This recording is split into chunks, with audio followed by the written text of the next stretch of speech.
Mesdemoiselles, Mesdames et Messieurs, bonjour. Le décryptage de l'atmosphère sociopolitique et la révision de la Constitution du Bénin font parler d'eux dans toutes les parutions cette semaine.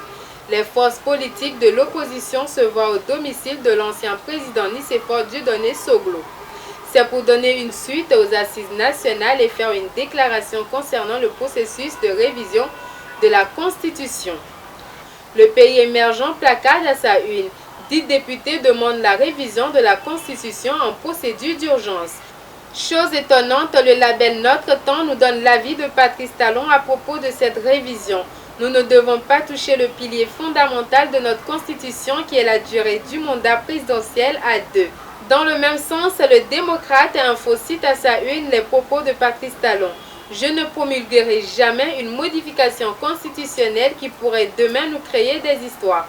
Fin de citation. Matin Libre se demande celui qui sera nommé chef de file de l'opposition entre Adjavon, Tolegba et Runkwe.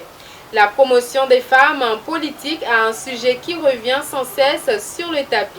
La Nation nous informe qu'un parlement plus ouvert aux femmes est recommandé dans le rapport, ce que confirme avec précision le quotidien Fraternité.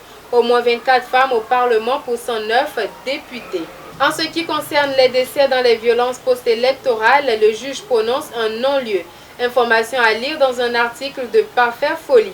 Éducation avec le quotidien Éduc Action qui nous présente tout sur le calvaire des enseignants et apprenants. Autre visage de l'éducation avec les 4 vérités qui nous parlent d'une bonne nouvelle aux étudiants béninois. Selon le Conseil des ministres du 30 octobre 2019, les besoins spécifiques d'enseignants dans la maternelle et le primaire se chiffrent à 10 686 enseignants.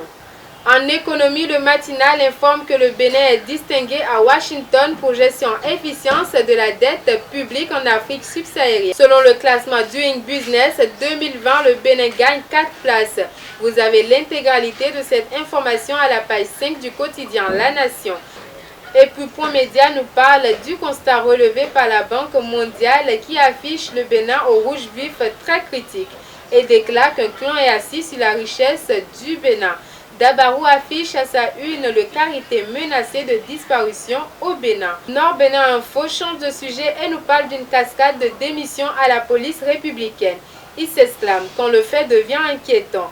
L'indépendant, quant à lui, préfère s'intéresser à plus de 50 prisonniers qui seront bientôt libres. La Nouvelle Gazette nous apprend que le DG de la SBE et de la CNCB sont limogés. Vous pouvez avoir la liste des 12 admis au concours d'audit de justice dans le quotidien Le Matinal.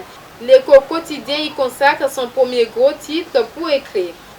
Faites donc en sorte que tous ceux qui sortiront de nos palais de justice après une sentence disent « Justice a été rendue ».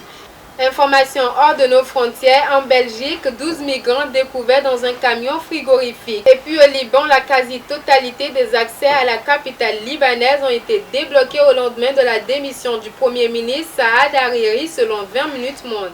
En sport, foot, Coupe CAF, tour de cadrage, Esaü bat 1-0 Génération Foot du Sénégal au match aller à Thiès. Le quotidien sportif, le champion. Sur ce, mesdames, mesdemoiselles et messieurs, merci pour votre aimable attention.